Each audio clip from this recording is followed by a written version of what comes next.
nilai puasa wajib di bulan Ramadan berbeza dengan nilai puasa wajib di bulan selain bulan Ramadan. Salat fardu wajib di bulan Ramadan, wajib juga di luar bulan Ramadan. Salat fardu di bulan Ramadan ganjarannya lebih daripada salat fardu dilakukan selain bulan Ramadan. Zikir di bulan Ramadan ganjarannya lebih banyak daripada zikir di bulan selain Ramadan. Kiaskan lagi amalan baik apa saja, sedekahnya, berbuat baik kepada jirannya, silaturahimnya, iktikafnya, semua amal perbuatan baik yang kita lakukan di bulan Ramadan ganjarannya berlipat kali ganda dengan perbuatan yang sama yang kita lakukan di luar bulan Ramadan.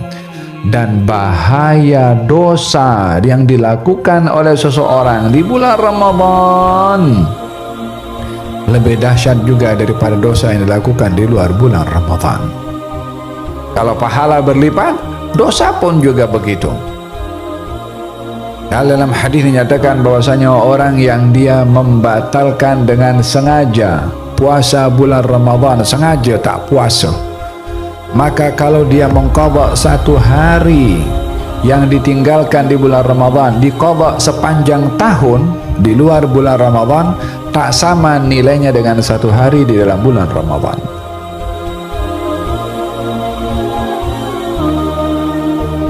Alhamdulillahi Rabbil Alamin, wassalatu wassalamu ala ashrafil anbiya wal mursalin Sayyidina Muhammadin wa ala alihi wa sahbihi wa man tabi'ahum bi ihsanin ila yaumiddin wa alaina ma'ahum wa fihim bi rahmatika ya arhamar rahimin. Amma ba'du. Assalamualaikum warahmatullahi wabarakatuh. Hadirin dan hadirat yang dirahmati oleh Allah Subhanahu wa taala.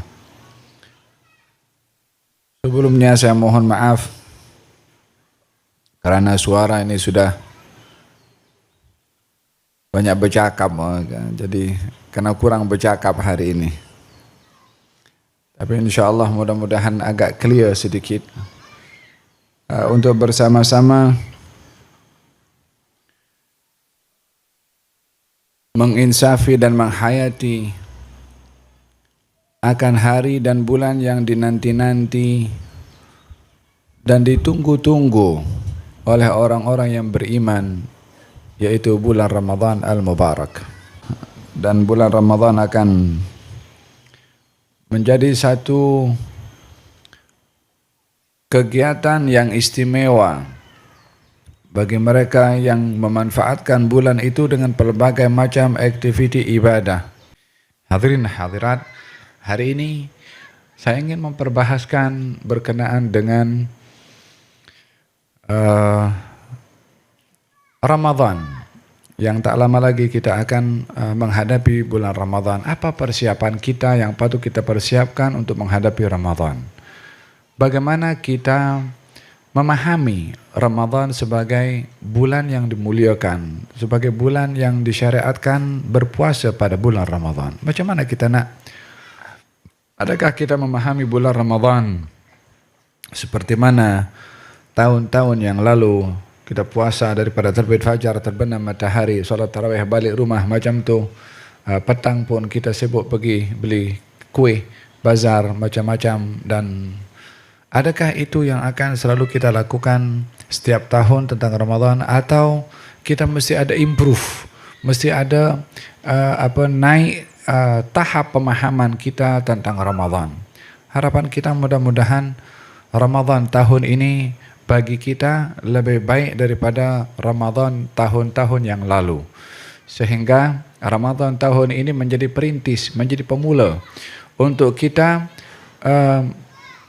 mentransformasi kita punya iman kepada yang lebih baik, kita punya keyakinan kepada yang lebih bersih, kepada kita punya ilmu yang bertambah, kepada kita punya dekat dengan Allah yang makin hampir, kepada tanggung jawab kepada diri dan keluarga semakin kelihatan, dan semakin bertambah kebaikannya dengan mempersiapkan diri akan datangnya bulan Ramadan. Itu harapan, itu doa kita kepada Allah. Mudah-mudahan di majlis yang penuh dengan barakah ini Allah dengar niat kita, azam kita, doa dan harapan kita untuk dipelawa oleh Allah Subhanahu wa taala insyaallah. Amin Allahumma amin. Hadirin dan hadirat yang dirahmati oleh Allah, di dalam buku Mukasyafatul Qulub yang ditulis oleh Al-Imam Al-Ghazali menukil satu hadis yang diriwayatkan oleh Salman Al-Farisi sebelum datangnya bulan Ramadan dan menghampiri bulan Ramadan, yakni di penghujung bulan Syaban, maka Nabi menyampaikan khutbah mengingatkan kepada para as-sahabah, yang peringatan Nabi kepada para sahabat hakikatnya peringatan Nabi kepada umat Nabi. Sebab Nabi diutus bukan untuk sahabat saja, tetapi untuk umat manusia, bahkan kepada jin sampai akhir zaman, disebabkan oleh kerana Nabi adalah penutup kepada seluruh para anbiya. Hanya para sahabat adalah golongan daripada manusia yang dipilih oleh Allah untuk dimuliakan, menjadi sahabat kepada Nabi, menjadi teman kepada Nabi, dan menjadi penyampai kepada ilmu yang dibawa dari yang mereka terima daripada Nabi Muhammad sallallahu alaihi wasallam. Adapun penyampaian Nabi pada hakikatnya adalah untuk sahabat, untuk tabi'in, untuk generasi sekitar sekarang, setelah kita pun generasi yang akan datang, semuanya adalah menjadi golongan yang wajib menerima ajaran yang datang daripada Allah dan juga daripada Nabi Muhammad sallallahu alaihi wasallam. Wa ma arsalnaka illa rahmatan lil alamin. Kami tidak mengutuskan engkau wahai Rasulullah Muhammad kecuali membawa rahmat kepada seluruh alam, manusia, jin, binatang, malaikat dan semuanya. Dalam penyampaian Nabi sallallahu alaihi wasallam, Nabi bersabda, "Qad adhallakum syahrun azim." Kata baginda Rasulullah, akan datang kepada kamu bulan yang agung. Yang dimaksudkan bulan yang agung di sini adalah bulan Ramadan al-Mubarak. Bulan Ramadan ini adalah bulan yang pernah ada pada zaman-zaman dahulu pun juga. Dalam 12 bulan di situ ada Ramadan. Akan tetapi kemuliaan bulan Ramadan menjadi mulia itu di zaman syariat Nabi Muhammad sallallahu alaihi wasallam. Bulan-bulan Islam yang daripada Muharram sampai kepada Dzulhijjah, kesemuanya sudah ada sebelum lahirnya Rasulullah. Akan tetapi syariat yang ada di dalam bulan-bulan itu, seperti bulan Ramadan, yang seperti puasa di bulan Ramadan, dan juga haji di bulan Dzulhijjah, ajarannya yang sesuai dengan yang dikehendaki oleh Allah adalah ketika Nabi Muhammad SAW diutuskan oleh Allah. Disebabkan oleh karena puasa yang dilakukan sebelum Rasulullah, haji yang dilakukan sebelum Rasulullah tidak menepati tuntutan agama, tidak menepati tuntutan yang dikehendaki oleh Allah, sehingga diubah oleh masyarakat pada ketika itu, sebab tidak ada nabi yang diutus oleh Allah. Ketika Nabi Muhammad diutus, diluruskan kembali bagaimana haji, bagaimana puasa, bagaimana salat, bagaimana menghadap kepada Al-Ka'bah dan seterusnya. Kesemua itu adalah datang dengan diutusnya Nabi Muhammad sallallahu alaihi wasallam. Keistimewaan bulan Ramadan, kemuliaannya ada kepada apa keistimewaan bulan Ramadan? Adakah kepada harinya, masanya, jamnya, atau kepada amalan yang dilakukan di dalam bulan Ramadan? Bila mana kita melihat hari dan juga masa serta jam yang akan dilalui di dalam bulan Ramadan, jam, masa, hari yang sama kita lalui di bulan-bulan yang lain pun juga. Ada hari Khamis di bulan Ramadan, ada hari Khamis juga di bulan Muharram, Safar, dan seterusnya. Akan tetapi hari Khamis di bulan Ramadan berbeza dengan hari Khamis di luar bulan Ramadan, bergantung kepada amal yang kita lakukan pada hari-hari yang kita lalui di bulan Ramadan. Apa keistimewaannya hari-hari yang ada di bulan Ramadan dengan amalan yang kita lakukan adalah dengan dilipat gandakan ganjaran dan pahala dari Allah kepada mereka yang beramal di bulan Ramadan yang tidak diberikan pahala itu tidak diberikan pahala itu di bulan-bulan selain bulan Ramadan al-Mubarak walaupun berbuat ibadah yang sama. Orang berpuasa pada hari Khamis di bulan Ramadan berbeza dengan orang berpuasa pada hari Khamis di bulan Muharram. Walaupun sama-sama Khamis, walaupun sama-sama puasa daripada terbit fajar sampai terbenam matahari, tapi nilai puasa di bulan Ramadan tidak sama dengan nilai puasa di bulan selain Ramadan. Hatta di bulan selain Ramadan kita berpuasa wajib pun juga tak sama dengan puasa wajib yang kita lakukan di bulan Ramadan. Berpuasa di bulan Ramadan wajib.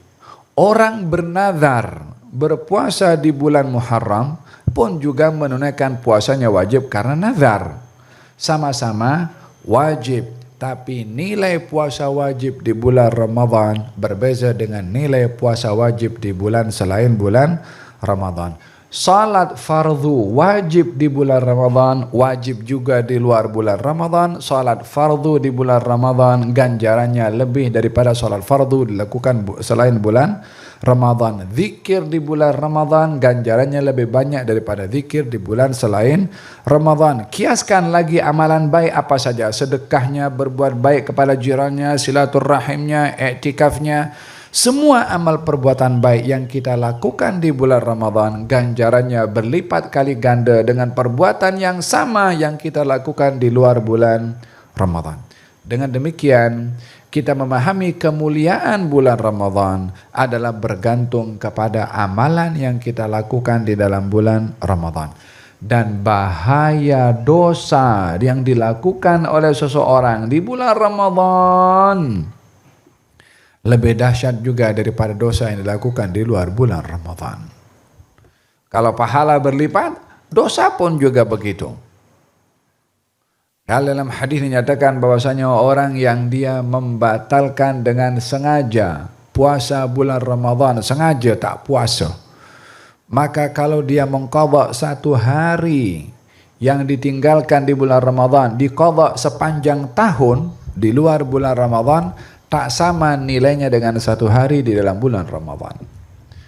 Jangan main-main dengan kita dengan Ramadan, bila mana dengan puasa lalu tak puasa senyap-senyap masuk dalam bilik, baik itu pelajar, baik itu orang dewasa, maka membatalkan puasa di bulan Ramadan dengan sengaja tanpa ada sebab, kalaupun diqadha di luar bulan Ramadan sepanjang tahun yang kita tak mampu pun nak berpuasa setahun, kalaupun mampu dibuat, maka tak menyamai daripada satu hari puasa yang dilakukan di dalam bulan Ramadan. Dengan begitu beribadah di bulan Ramadan berlipat kali ganda ganjarannya berbandingkan kepada amal ibadah yang sama bila mana dilakukan di luar bulan Ramadan. Ini keistimewaan bulan Ramadan. Qad adhallakum syahrun azim. Datang kepada kamu bulan yang begitu agung. Kata Nabi, fihi lailatun hiya khairun min alfi syahrin. Di dalamnya ada satu malam yang lebih baik daripada 1000 bulan. Man taqarraba ilallahi bi khaslatin minal khair. Barang siapa yang dia mendekatkan dirinya kepada Allah dengan satu amal perbuatan baik di dalam bulan Ramadan, diganjar sama perbuatan wajib di luar bulan Ramadan. Yang berbuat wajib di dalam bulan Ramadan 70 kali ganda perbuatan wajib di luar bulan Ramadan. Berbuat amal perbuatan wajib salat, ganjarannya sama 70 kali ganda salat di luar bulan Ramadan, walaupun sama-sama satu salat yang dilakukan. Demikian keistimewaan bulan Ramadan yang dijelaskan oleh Nabi sallallahu alaihi wa ala alihi wasallam. Yang kedua, baginda Rasulullah sallallahu alaihi wa ala alihi wasallam mengatakan, man fattara minkum shaiman. Barang siapa di antara kamu yang memberi iftar kepada orang yang berpuasa, yakni memberi buka puasa, memberi iftar kepada orang yang berpuasa, maka akan diampunkan dosanya oleh Allah Subhanahu wa taala. Dalam riwayat yang lain akan mendapatkan ganjaran sama daripada orang yang berpuasa tadi. Kita bagi iftar kepada orang yang berpuasa, ganjaran orang yang berpuasa yang kita bagi iftar, kita pun dapat sama dengan dia. Yani kita boleh double. Kita berpuasa, bagi satu orang berpuasa iftar, maka kita pun dapat ganjaran sama dengan dia. Kalau 10 orang kita bagi, ya 10 orang kita dapat. Artinya, Nabi menggalakkan di bulan Ramadan untuk kita mempunyai jiwa sosial, mengambil berat tentang orang-orang susah untuk diberi iftar, mempererat pertalian persaudaraan dan silaturahim dengan orang-orang yang kurang berkemampuan untuk memberikan iftar kepada mereka. Walaupun memberi iftar kepada orang yang mampu adalah sama juga, akan tetapi kepada orang yang susah lebih utama, kepada orang yang memerlukan lebih utama. Oleh sebab itu Nabi mengajarkan agar supaya kita mempunyai jiwa sosial, yakni mencari tahu keadaan orang-orang yang susah untuk diberi iftar kepada mereka. Demikian di dalam Al-Quranul Karim Allah Subhanahu wa taala berfirman, "Ara'aita alladhi yukadzibu bid-din fadzalika alladhi yad'u al-yatim wa la yahuddu 'ala ta'amil miskin." Tidakkah kamu kepada orang yang mendustakan agama, di antaranya adalah sifatnya tidak suka memberi makan kepada orang miskin. Di bulan Ramadan kita digalakkan untuk memberikan iftar khususnya kepada orang-orang yang susah. Kita kena cari, kena ambil tahu, kena kenal pasti tempat-tempat yang boleh kita menyumbangkan harta kita untuk mendapatkan pahala memberi iftar, dan juga menjiwai tentang keadaan orang-orang yang susah agar supaya kita bersyukur kepada Allah dengan kenikmatan yang Allah berikan kepada kita lebih berbandingkan kepada orang yang susah yang kita beri iftar kepada mereka. Man fattara minkum sha'iman, barang siapa yang memberikan iftar kepada orang yang berpuasa maka diampunkan dosanya. Kata sahabat, ya Rasulullah, kami ini tak sanggup, tak semua daripada kami mampu beri iftar kepada orang. Yani tak semua daripada kami punya duit untuk bagi iftar, tak semua daripada kami memiliki kekayaan untuk bagi iftar. Jadi yang susah-susah ni macam kami bagaimana? Kata Nabi, pengampunan dosa tadi dengan memberikan iftar boleh didapat walaupun memberi iftar 1 korma sahaja, atau 1 minuman air sahaja kepada orang yang berpuasa, mineral water, atau 1 kotak korma umpamanya, yang dijadikan sebagai iftar kepada orang yang berpuasa, dia mendapatkan pengampunan dosa seperti mana dikatakan oleh Nabi SAW. Tapi yang memberi iftar kepada orang sampai kenyang, ganjarannya adalah seperti membebaskan hamba sahaya daripada keturunan Bani Ismail. Kata Nabi SAW, wahwa syahrus sabri, bulan Ramadan bulan untuk menguji kesabaran. Wahwa syahrul muwasah, bulan Ramadan bulan untuk tolong menolong. Wahwa syahrun yurzagu fihi nas, dan bulan Ramadan bulan di mana manusia diberi rezeki oleh Allah Subhanahu wa taala. Ada berapa perkara tadi? Bulan Ramadan bulan sabar, bulan Ramadan bulan untuk tolong menolong, bulan Ramadan bulan pengagihan rezeki dari Allah Subhanahu wa taala. Dengan begitu kita diajar oleh Nabi supaya menyikapi bulan Ramadan bukan hanya untuk kita berpikir menu apa yang kita nak buat setiap hari, bazar mana yang kita nak pergi untuk kita beli barang buka puasa, tapi melihat kepada bulan Ramadan sebagai satu sekolah, sebagai satu madrasah, sebagai satu latihan, terapi untuk kita dapat mendidik, melatih diri. Sebab itu penjelasan Nabi tentang Ramadan. Awalnya diingatkan, ini bulan besar, ini bulan istimewa. Di dalamnya ada satu malam lebih baik daripada 1000 bulan, yaitu malam Lailatul Qadar. Ini bulan orang kalau beramal baik dilipat gandakan seperti mana bulan amal-amal lainnya. Ini bulan untuk kita sabar, ini bulan untuk kita tolong menolong, ini bulan untuk kita mendapatkan rezeki. Jadi diajar oleh Nabi tentang bulan Ramadan untuk dibaca mengikut segala aspeknya. Sehingga dengan begitu ketika bulan Ramadan datang kita ready untuk jadi penyabar, untuk jadi orang tolong menolong, untuk mendapatkan rezeki, untuk bersiap sedia plan. Apa amal yang saya nak buat, sedekah mana yang kita nak sedekahkan kepada orang, sebab apa? Nabi sudah memberikan taklimat. Ya kan? Orang kalau nak pergi haji dibagi taklimat oleh siapa? Oleh travel agent. Kita akan bertolak daripada KLIA 2 atau KLIA 1. Lepas tu nak pergi mana? Pergi ke Jeddah. Lepas tu tunggu standby. Bas akan datang bawa kita pergi ke Madinah. Taklimat ini bagi kita untuk apa? Ya untuk kita tahu perjalanan ini supaya kita standby. Kalau dia kata tak aku tak nak naik pergi Jeddah, aku nak turun dekat Oman. Ya tak sampai pergi ke Mekah. Dan taklimat yang diberikan oleh Nabi untuk kita lakukan. Demikian taklimat Nabi SAW, wahwa syahru as-sabari. Bulan Ramadan, bulan untuk melatih diri sabar. Sabar ini ada 3. Sabar ketika berbuat taat. Yang kedua, sabar untuk meninggalkan maksiat. Yang ketiga, sabar ketika berhadapan dengan musibah. Kita menjadikan Ramadan sebagai madrasah supaya kita dapat menjiwai jiwa sabar ketika berbuat taat, tak pernah komplain, tak pernah letih, tak pernah mengeluh ketika berbuat taat kepada Allah. Tidak cukup sabar ketika berbuat taat, sabar meninggalkan maksiat. Baik maksiat yang bersifat praktikal, mencuri, berzina, mengumpat, dan seterusnya.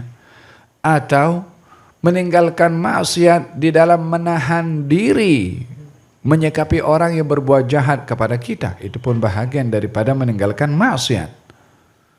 Orang maki kita, maka sabar untuk kita tidak memaki kepadanya, disebabkan memaki adalah perbuatan yang salah dan maksiat. Kita perlu bersabar meninggalkan maksiat. Jiran mengganggu kepada kita, kita kena sabar meninggalkan maksiat mengganggu kepada jiran. Dan dalam hal ini madrasah Ramadan, madrasah sabar ketika berbuat taat, kita istiqamah, seronok berbuat taat, tidak komplain dengan letih dan penatnya berbuat taat. Itu sabar dalam taat yang perlu kita ambil dalam bulan Ramadan. Sabar meninggalkan maksiat daripada maksiat yang saya sebutkan, dan maksiat menahan diri daripada sikap untuk bersikap yang tidak baik pun itu bahagian daripada juga sabar.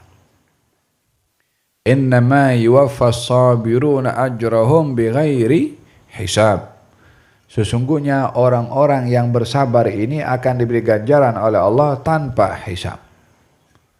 Orang yang masuk syurga nanti, malaikat akan datang ucap tahniah kepada mereka. Apa ucapan malaikat kepada orang yang masuk syurga? Salamun alaikum bima sabartum. Tahniah untuk kamu wahai penghuni syurga. Apa sebab? Sebab kamu sabar. Seakan-akan gelaran yang diberikan kepada penghuni syurga adalah mereka yang sabar di dunia. Ambil peluang di bulan Ramadan untuk kita menjadi orang yang penyabar. Hiasi diri dengan nama Allah As-Sabur, Allah yang maha penyabar. Walaupun sabarnya Allah bukan sama dengan manusia, Tetapi menyikapi sifat sabarnya Allah Subhanahu wa taala adalah bahagian perkara yang perlu untuk kita ambil, karena nama Allah dalam Asmaul Husna adalah yang Maha Penyabar. Yang ketiga daripada sabar adalah sabar menghadapi dugaan, musibah, problem dalam hidup, sempit dalam rezeki, masalah, sakit, dan seterusnya. Ini juga bahagian daripada musibah yang perlu kita sikapi dengan sabar. Idan sabar ada berapa? Ada 3. Bulan Ramadhan bulan untuk melatih diri bersabar. Wahwa syahrul muwasah, bulan Ramadhan bulan tolong menolong. Yang perlu utama untuk ditolong adalah kita punya ahli keluarga. Tengok kanan, tengok kiri. Keluarga jauh, keluarga dekat, dahulukan dalam pemberian sebelum kita bagi kepada orang yang tak ada kaitan kekeluargaan dan silaturahim dengan kita. Al-muta'addi fi sadaqah kamani'iha. Orang yang dia bersedekah kepada orang lain sementara keluarganya lebih berhak menerima, maka dia sama saja tidak bersedekah atau mencegah sedekah kepada keluarganya. Khairukum khairukum li ahlihi wa ana khairukum li ahli. Sebaik-baik kamu adalah yang terbaik kepada ahli keluarga. Aku adalah orang yang terbaik terhadap ahli keluarga aku, kata Nabi SAW. Ini syahrul muwasah, bulan untuk tolong menolong, baik kepada keluarga yang merupakan utama dan kepada umat Islam secara amnya daripada kalangan fakir dan juga miskin. Fa'akthiru fihi min 4 khisal. Kata Nabi SAW, perbanyaklah kamu di bulan Ramadhan dengan 4 perkara. Khaslatani turduna bihima rabbakum. 2 perkara kalau kamu buat Allah ridha kepada kamu. Wa khaslatan la ghina ankum anhuma. 2 lagi kamu tak boleh lepas daripada salah satu daripada keduanya. Adapun 2 perkara yang kalau kita buat di bulan Ramadhan Allah akan ridha adalah asy-syahadah wal istighfar. Membaca syahadat dan istighfar. Asyhadu an la ilaha illallah, astaghfirullah. Adapun 2 perkara yang kamu tak boleh lepas daripada salah satu daripada keduanya adalah meminta kepada Allah syurga dan berlindung kepada Allah daripada api neraka. Jangan minta syurga saja, tapi minta lindung dari Allah daripada api neraka. Kalau minta syurga saja mungkin masuk neraka dulu lepas itu masuk syurga. Tapi kalau minta dua-dua, selamat dari neraka dan juga masuk ke dalam syurga. Dan ada beberapa perkara yang perlu kita buat dalam bulan Ramadhan. Ada 4. 2 Allah akan ridha. Kalau Allah ridha, pasti yang 2 lagi akan diberikan oleh Allah. Tapi 2 kena buat ini. Apa itu? Syahadah dan istighfar. Yang kedua lagi adalah meminta syurga dan berlindung kepada Allah daripada api neraka.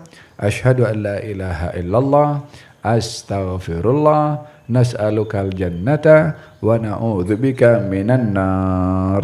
Ada berapa? Ada 4. Asyhadu an la ilaha illallah, astaghfirullah 2, nas'alukal jannata 3, wa na'udzubika minan nar 4. Ini perbanyak untuk dibaca selama bulan Ramadhan untuk mendapatkan apa yang dijanjikan oleh Allah Subhanahu wa taala. Siti Aisyah bertanya kepada Rasulullah sallallahu alaihi wasallam. Kata Siti Aisyah, "Ya Rasulullah, apa yang perlu saya kata kalau saya nampak malam Lailatul Qadar?" Ini kalau nampak malam Lailatul Qadar, apa perlu saya kata? Sebahagian orang akan diberikan oleh Allah kelebihan untuk dapat melihat malam Lailatul Qadar, yakni dapat rasa. Tapi kita pula jangan telajak terlewat sangat. Telajak maksudnya kita kira-kira dengan kita punya matematik. Atau nampak umpamanya kita keluar daripada rumah, ternyata ada orang minta sedekah. Jangan-jangan ini malaikat nih, ini malam Lailatul Qadar nih sekarang.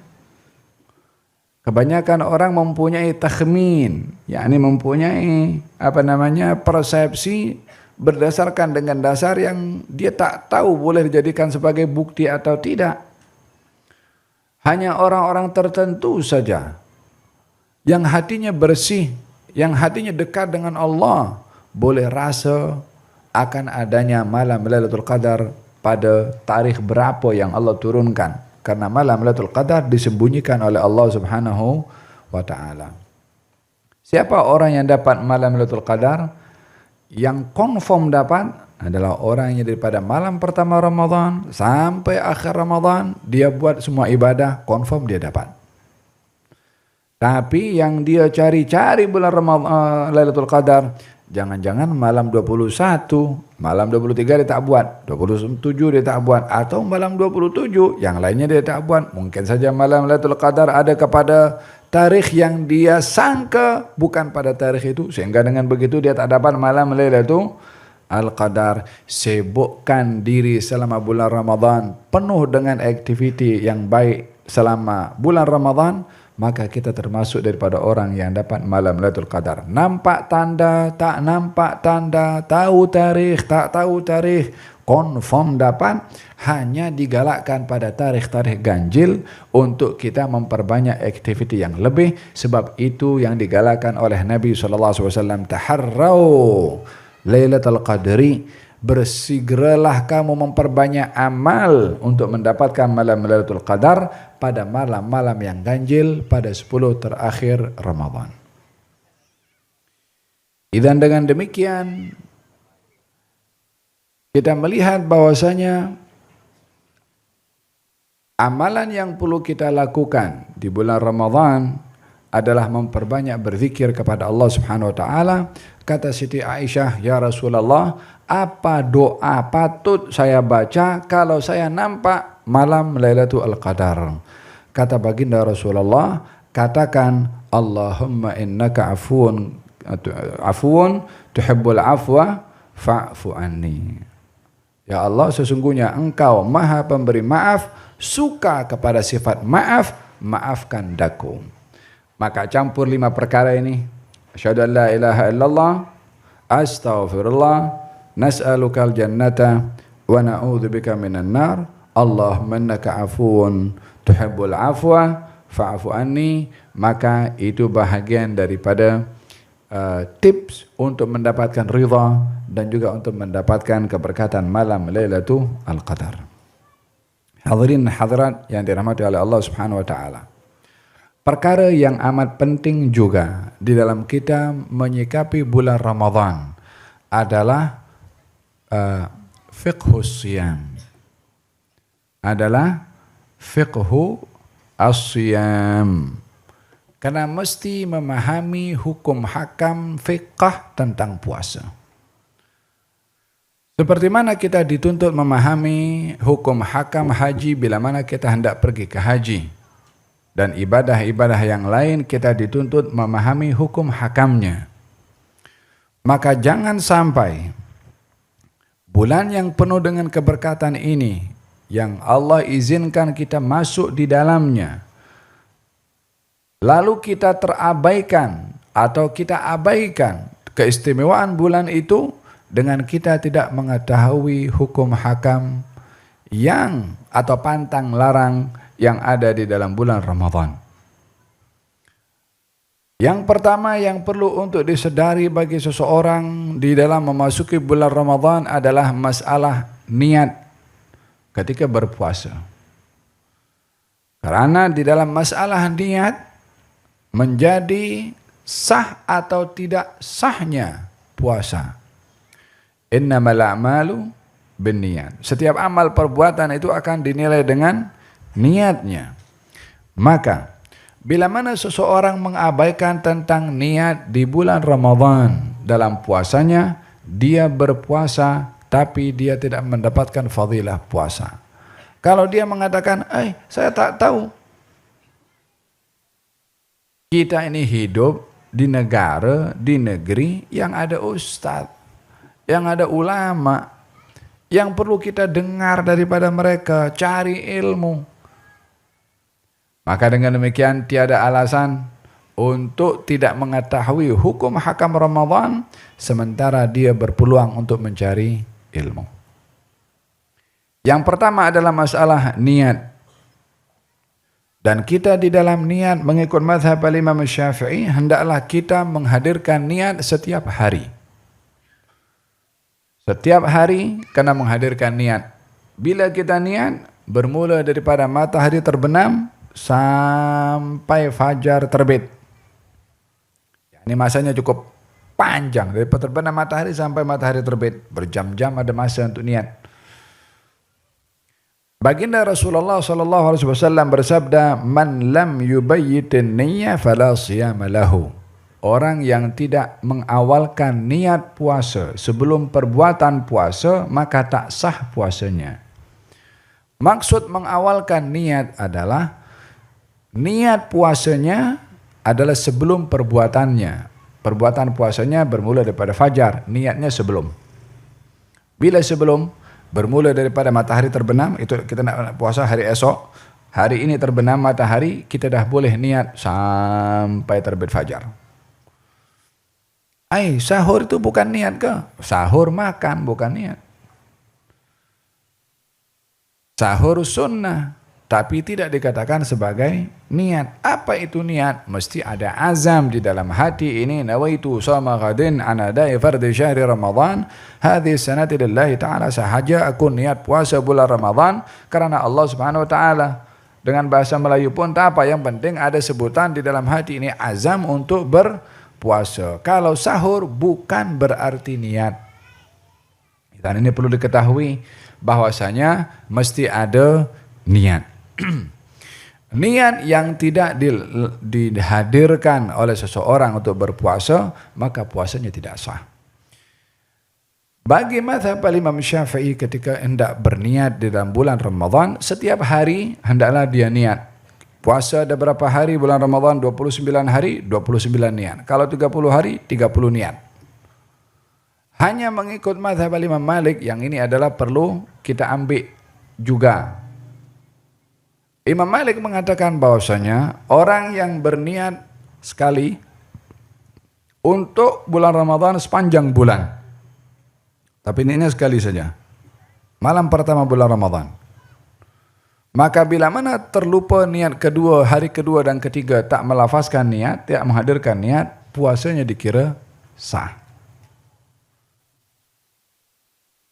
Jadi malam pertama Ramadan, sahaja aku niat puasa Ramadan sepanjang Ramadan karena Allah Subhanahu wa ta'ala. Maka bila mana dia menghadirkan niat seperti itu, hari kedua, ketiga, kalau tidak menghadirkan niat, terlupa menghadirkan niat, puasanya tetap sah mengikut mazhab Al-Imam Malik. Karena manusia ini biasanya kerap lupa, walaupun dalam puasa, kalau boleh jangan sampai terlupa. Maka ambil kedua-dua perkara ini. Yakni niat mengikut mazhab Syafi'i dan niat mengikut mazhab Al-Imam Malik. Mengikut Syafi'i setiap hari. Mengikut Imam Malik malam pertama terus niat untuk berpuasa sepanjang bulan. Tapi jangan pula aku nak ikut Malik sajalah, susahlah Imam Syafi'i ini, nanti terlajak pula tak niat, nanti jadi batal aku punya puasa. Tak, dua-dua kena ambil. Pasal apa? Komitmen kita pegangan adalah mazhab Imam Syafi'i.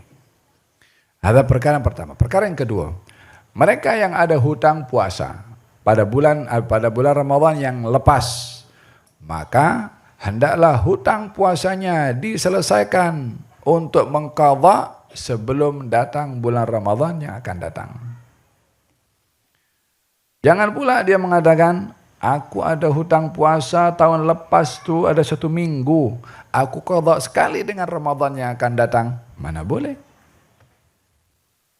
Yang Ramadan akan datang untuk Ramadan.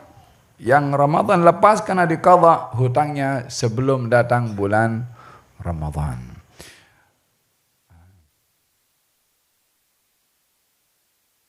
Dan perkara yang ketiga yang perlu untuk diambil kira bagi mereka yang berpuasa bulan Ramadan supaya mendapatkan makna puasa Ramadan daripada sabar tadi, daripada jiwa, seorang yang mempunyai jiwa solidariti dengan orang yang susah dan seterusnya. Hendaklah puasa yang dilakukan itu puasa yang benar-benar dituntut dalam syarak.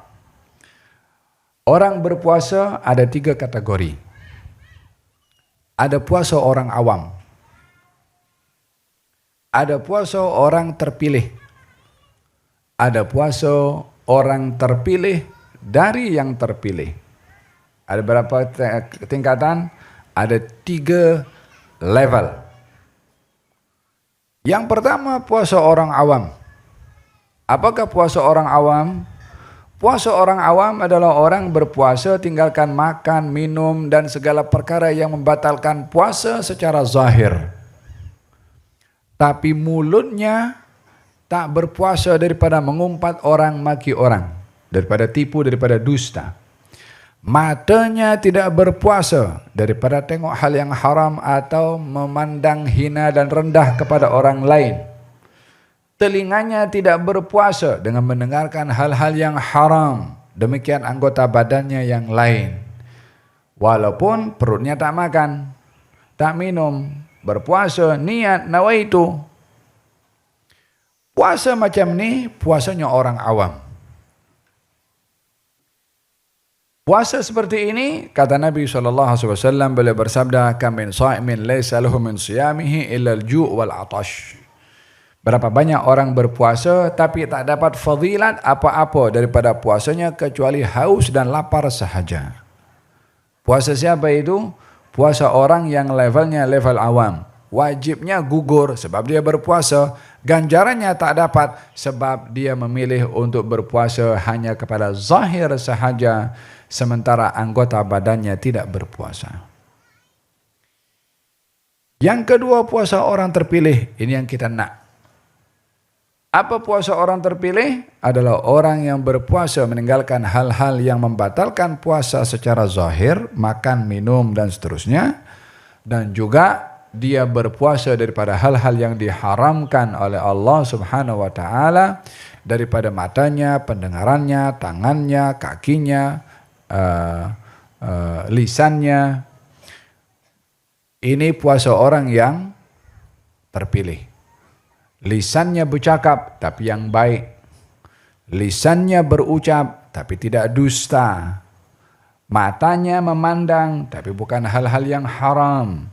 Telinganya mendengar bukan hal-hal yang dilarang. Tangannya bergerak kepada hal-hal yang dibolehkan. Kakinya pun demikian.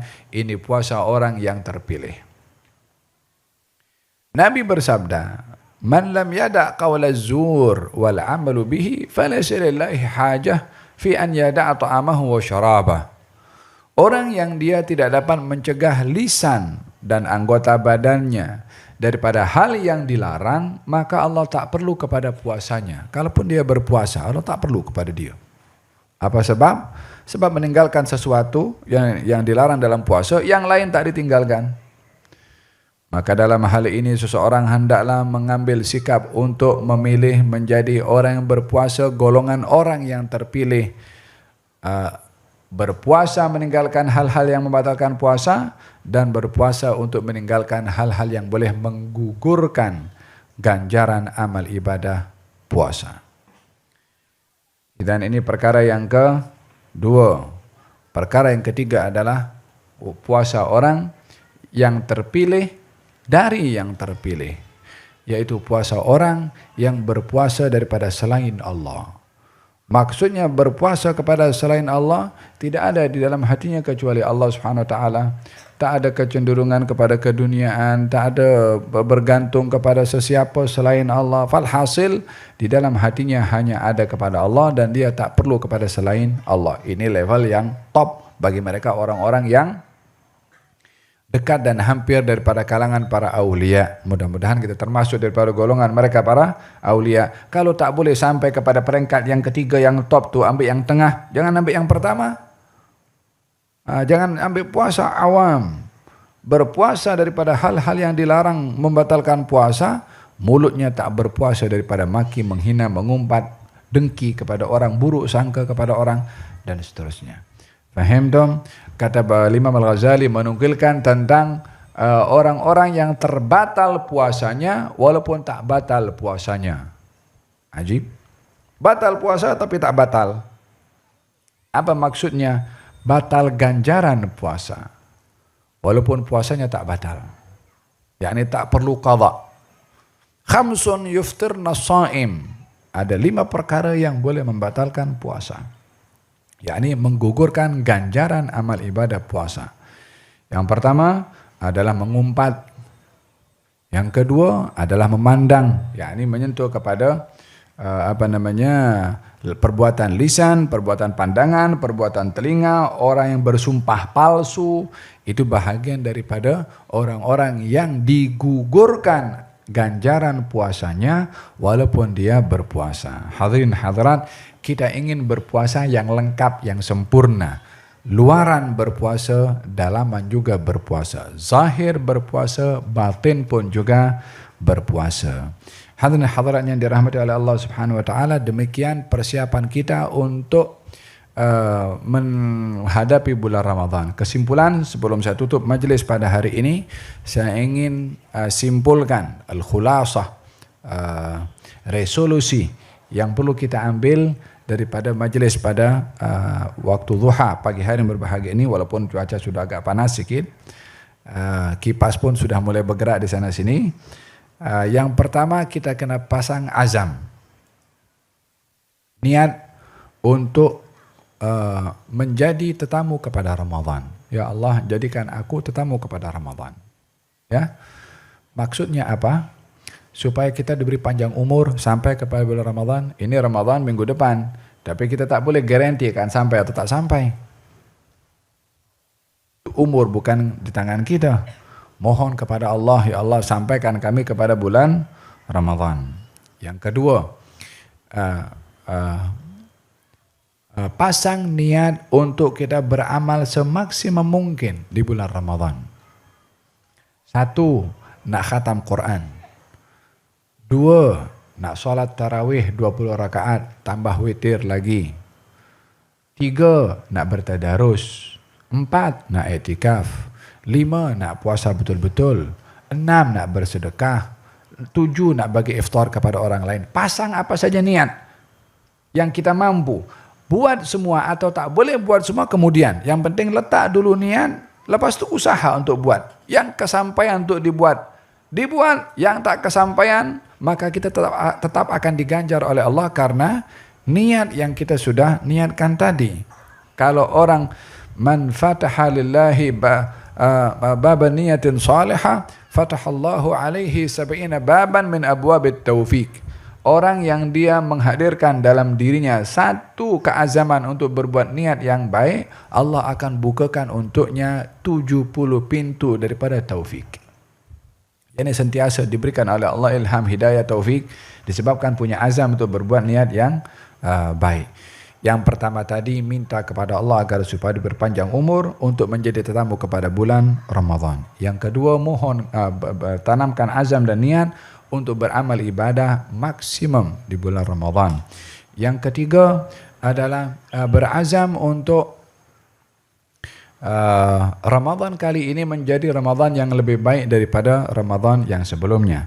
Yang keempat adalah memohon agar supaya Ramadan kali ini memberikan kesan yang lebih dalam lagi kepada diri kita untuk menjadi seorang muslim, mukmin, muslimah, mukminah yang yang produktif, yang bersedia untuk transform dirinya daripada yang baik kepada yang lebih baik atau daripada yang maksiat untuk taat, yang kurang kepada yang lengkap, bersedia untuk dirinya berubah.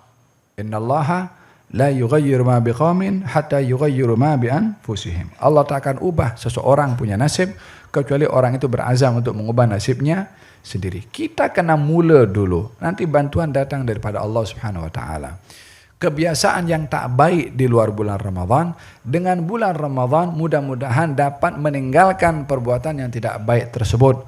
Contohnya, hal-hal yang mungkin kurang baik, yang mungkin memudaratkan kepada kesehatan, adanya asap-asap yang tak baik, mungkin berazam untuk dia meninggalkan itu perbuatan setelah bulan Ramadan.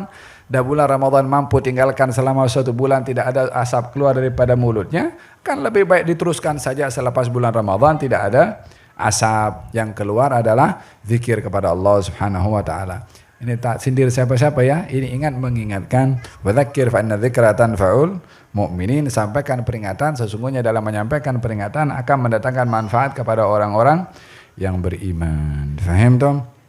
Ini beberapa tip untuk saya dan untuk semua yang hadir di sini supaya kita bersiap sedia untuk menghadapi bulan Ramadan. Kita berdoa kepada Allah Subhanahu wa taala, mudah-mudahan Allah pilih kita untuk menjadi orang yang layak berada di bulan Ramadan, menjadi tetamu kepada Ramadan.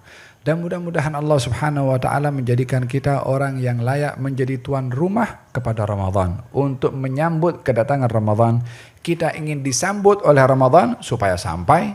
Kalau kita dah sampai, kita sambut Ramadan oleh kita. Jadi kita menjadi tetamu kepada Ramadan, pada masa yang sama Ramadan pun tetamu kepada kita insya-Allah. Dan mudah-mudahan Allah ilhamkan kepada kita taufik untuk kita atur masa plan supaya kita imarahkan bulan Ramadan dengan amal ibadah kepada Allah Subhanahu wa taala. Dan mudah-mudahan Ramadan kali ini adalah Ramadan yang lebih baik daripada Ramadan yang sebelumnya.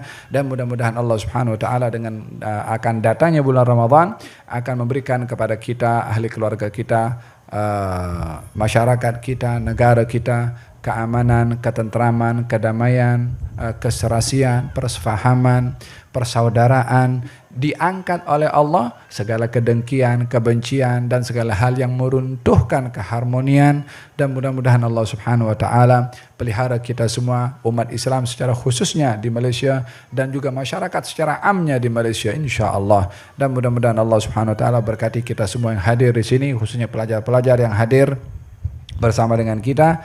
Mudah-mudahan mereka dijadikan oleh Allah Subhanahu wa taala masa depan bangsa yang membawa kepada nur dan cahaya, membawa kebaikan kepada al-ibad wal bilad, kepada manusia dan juga kepada negara insya-Allah. Dan kaum ibu yang hadir, mudah-mudahan Allah Subhanahu wa taala berikan kepada mereka taufik dan hidayah, sihat wal afiyah, diberikan oleh Allah tanggungjawab untuk dapat mendidik, menjaga, memelihara yang menjadi tonggak kepada keluarga. Mudah-mudahan mereka termasuk daripada golongan muslimat, mukminat, qanitat, taibat, dan termasuk daripada golongan orang-orang adz-dzakirat ilallah dzikran katsira insya-Allah. Dan mudah-mudahan Allah Subhanahu wa taala pelihara semua kita, ahli keluarga kita, anak-anak kita dijadikan oleh Allah Subhanahu wa taala anak-anak yang bermoral, berakhlak dan berbudi pekerti baik insya-Allah.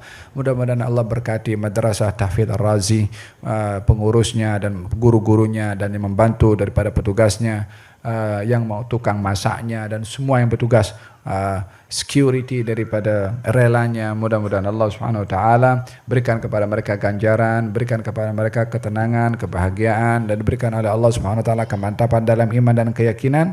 Dan Allah Subhanahu wa taala jadikan umur kita adalah umur yang berkah dengan taat, dan penghujung daripada kehidupan kita adalah husnul al-khatimah. Amin Allahumma amin.